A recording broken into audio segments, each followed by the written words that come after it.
Hello students, today we will start our new chapter 13 ratio and proportion. Right?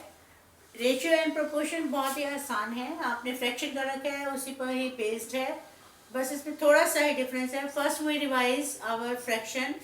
जैसे आपने करा था compare the following fractions, इसमें आपने लिया सपोज 4/9 एंड 2/7. कंपेयर करना आपको आता है, you have to cross multiply them. Cross multiply करते थे, आपको याद होगा जब आप कंपेयर करते थे यानी कि पुट साइन करते थे तो आप क्या करते थे उसमें cross multiply. So we will do here cross multiply 4/9 2/7. आप 4 को 7 से मल्टीप्लाई करोगे. क्रॉस मल्टीप्लाई का मतलब ये होता है कि अपोजिट से आपने मल्टीप्लाई करना है. 2 × 9. ठीक है, ये आपका आ गया 18 28. Which is greater? 28 is greater. That means 4/9 is greater than 2/7. हाँ जी, उसके बाद नेक्स्ट है आपके पास write the equivalent fractions. Equivalent fractions भी आपको आते हैं. इक्विवेलेंट फ्रैक्शंस मतलब जब आप उनकी टेबल्स पढ़ते हैं तो वो जब काटेंगे आप तो वही का वही आ जाएगा. इक्विवेलेंट फ्रैक्शंस लाइक फ्रैक्शंस, जैसे आपके ये हो गया 2/9 है. What are its equivalent fractions? Its equivalent fractions are 2/9. First अब 1 का टेबल पढ़ेंगे, right? 2 1s are 2, 9 1s are 9. Then you will do 2 2s are 4, 9 2s are 18. These are your equivalent fractions. 2 into 2, 9 into 2. अगर आप सिर्फ ऊपर वाले को 2 से मल्टीप्लाई करेंगे then it is not equivalent fraction, क्योंकि वो वैल्यू ही चेंज हो जाएगी. ठीक है, 2/2 से मल्टीप्लाई करने का मतलब है कि आपने इसको 1 से मल्टीप्लाई किया है. ये देखो 2 से 2 कट गया. किससे मल्टीप्लाई किया आपने? 1 से. That's why when we multiply the numbers by any number, तो आपने न्यूमरेटर और डिनोमिनेटर दोनों को ही सेम नंबर से मल्टीप्लाई करना है. अगर आपने न्यूमरेटर को मल्टीप्लाई कर दिया, डिनोमिनेटर को नहीं किया है, तो आपका वो इक्विवेलेंट फ्रैक्शन नहीं बनेगा. अब लीजिए आप 2/3 मल्टीप्लाई 9/3, ये आपके पास आ जाएगा 6/27. तो आपका नेक्स्ट हो गया 6/27. 2/9 multiply 4 multiply 4, 2 4s are 8, 9 4s are 36. तो नेक्स्ट हो गया आपके पास 8/36. ठीक है, आपने ये ध्यान रखना है. कई बच्चे क्या करते हैं, ऊपर वाले को मल्टीप्लाई कर देते हैं और नीचे वाले को मल्टीप्लाई करना भूल जाते हैं. तो आप जब तक दोनों नंबर्स को एक ही नंबर से मल्टीप्लाई नहीं करेंगे तब तक आपकी इक्विवेलेंट फ्रैक्शंस नहीं बनेंगी. देखिए नेक्स्ट, देखिए मैं एक और बता रही हूँ आपको equivalent fractions. Suppose I am having 4/7. 4/7 I have taken another number. So how will you find? First we multiply both the numbers by 1. This comes 4/7. Next number 4 multiply 2, 7 multiply 2. This is 4 2s are 8, 4 2s are 8 and 7 2s are 14. So this will come 8/14. Next equivalent fraction 4/3 multiply 7/3. 4 multiply 3, 7 multiply 3. ऊपर भी same number है और नीचे भी same number है. तो ये आपके पास हो गया 12/21. नेक्स्ट है आपके पास 4 multiply 4, 7 multiply 4. This is 16/28. तो आपसे जितने भी इक्विवेलेंट फ्रैक्शंस पूछे हुए हैं आपने उतने ही इक्विवेलेंट फ्रैक्शंस निकाले. 5 पूछे तो 5 से मल्टीप्लाई करिए. 6 पूछे 6 तक मल्टीप्लाई करिए. ठीक है, तो ये हो गया आपके पास 4/7, 8/14, 12/21 एंड लास्ट इज 16/28. ठीक है, जब आप इन सबको कट करेंगे, जब आप इनको लोएस्ट फॉर्म में लेकर आएंगे तो आपका आंसर 4/7 आएगा, क्योंकि आपने इन्हीं की टेबल को आगे कंटिन्यू किया है. तो जब आप इन सब को लोएस्ट फॉर्म में कन्वर्ट करोगे आंसर विल बी 4/7। ठीक है, ध्यान रखिएगा। इक्विवेलेंट फ्रैक्शन का मतलब है कि जब आप उनको सॉल्व करते हैं तो वही का वही नंबर आ जाता है, तभी आपकी इक्विवेलेंट फ्रैक्शंस बनते हैं। ठीक है, नेक्स्ट देखिए। नेक्स्ट है आपके पास पुट साइन। पुट साइन जो मैंने अभी बताया था, फर्स्ट आपका था कंपेयर, आपने ये बताना था कौन सा बड़ा है कौन सा छोटा है। इसके बाद reduce the following in lowest term. This is, suppose I am having 25/400. You have to convert it into lowest form. Lowest form, standard form, किसी में भी आपको आंसर आ जाए। सिंपलेस्ट फॉर्म, ये आपका इसको, इसका मतलब है कि आपको इसको रिड्यूस करना है, कट करना है, जब तक कि इनका कॉमन फैक्टर 1 ना आ जाए। ठीक है, अब ये देखो, ये दोनों नंबर किससे डिवाइड हो गए, ये ध्यान रखिएगा।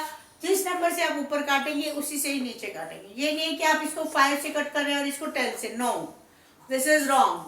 तो आपने जिस नंबर से ऊपर कट करना है उसी नंबर से नीचे कट करना है। सबसे पहले हम लेंगे 25/5, क्योंकि दोनों के दोनों नंबर आपके 5 से हो रहे हैं। ठीक है, तो इसमें आपने क्या करना है, 25/5 इज 5, 400/5 इज 80। अगर आपको डायरेक्ट नहीं आता है तो आप यहाँ पर रफ में डिवाइड करके देख सकते हैं। 5, 400, 5 8 40, यहाँ से आपने एक और जीरो ली है, therefore it is 0। ठीक है, तो अगर आपको लगता है कि बड़ा है, आप नहीं कर सकते डायरेक्टली, तो आप रफ में डिवाइड करके भी देख सकते हैं। यहाँ से 5/80 है, ये दोनों दोबारा से 5 की टेबल में आ रहे हैं, दोनों के दोनों नंबर्स आपके 5 की टेबल में आएंगे। सो 5/80 डिवाइड बाय 5 डिवाइड बाय 5, आपके पास ये आ जाएगा 1/16। ठीक है, अब ऊपर वाले नंबर और नीचे वाले नंबर में कोई भी कॉमन फैक्टर नहीं है, तो इसका मतलब ये नहीं कि आप इसको 2 से काटेंगे, नो। जब तक और ऊपर और नीचे वाला नंबर एक ही नंबर से नहीं कटेंगे तब तक आप इसको कट नहीं करेंगे। आपने इसको 1 लेकर के नहीं आना है। ठीक है, अब 1 और 16 में कोई भी नंबर ऐसा नहीं है जो कॉमन हो सिवाय 1 के, तो यहां से आपके पास आंसर आ गया 1/16। ठीक है, तो नेक्स्ट करते हैं अब हम। नेक्स्ट इज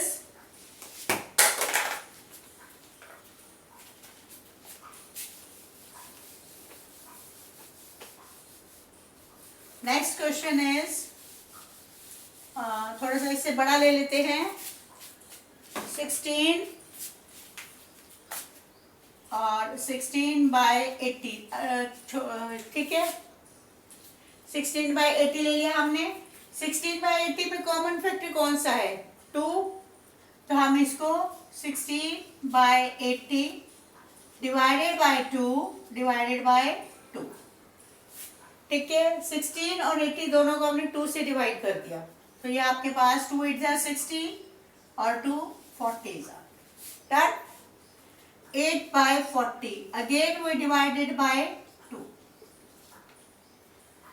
ठीक है, क्योंकि दोनों का कॉमन फैक्टर 2 है, तो हम इसको 2 से डिवाइड करेंगे।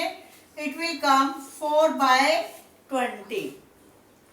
अब 4/20 इन दोनों में दोबारा से 2 आ रहा है, 2 कॉमन फैक्टर आ रहा है, डिवाइड बाय 2 डिवाइड बाय 2।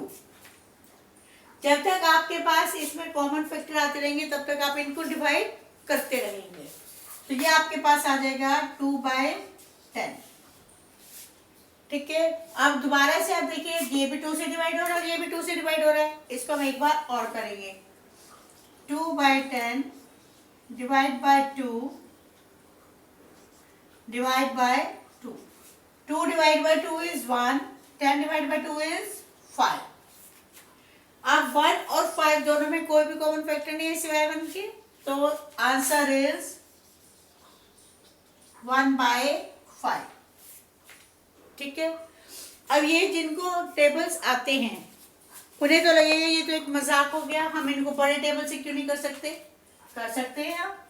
16/80 है, डिवाइड बाय 4 डिवाइड बाय 4, 4 से डिवाइड कर दिया मैंने इसको, ये आपके पास आ गया 4/20। 4/20 दोनों के दोनों आपके 4 की टेबल में आते हैं। Divide by 4, divide by 4, 4 divided by 4 is 1, 20 divided by 4 is 5. Again 1/5 is there. अब इससे भी आपको बड़ा टेबल ले सकते हैं आप। 16 by divide by 8, 80 divide by 8। आपको अगर टेबल्स आते हैं तो आप कितने बड़े टेबल लेकर के आप सॉल्व कर सकते हैं। ये कोई जरूरी नहीं कि आपने छोटे छोटे टेबल लेकर के करना है। ये आपके पास आ गया 2 और ये आ गया आपके पास 10। 2/10 divide by 2 divide by 2, this is 1/5। Answer आ गया। आपको बड़ा टेबल आता है, बड़ा टेबल करो, छोटे से आता है तो छोटे से करो, जिससे आपको आसानी से आता है आप उसी से ही करेंगे, ठीक है। और मान लीजिए आपको 16 का ही टेबल आता है, then you can do it in one time.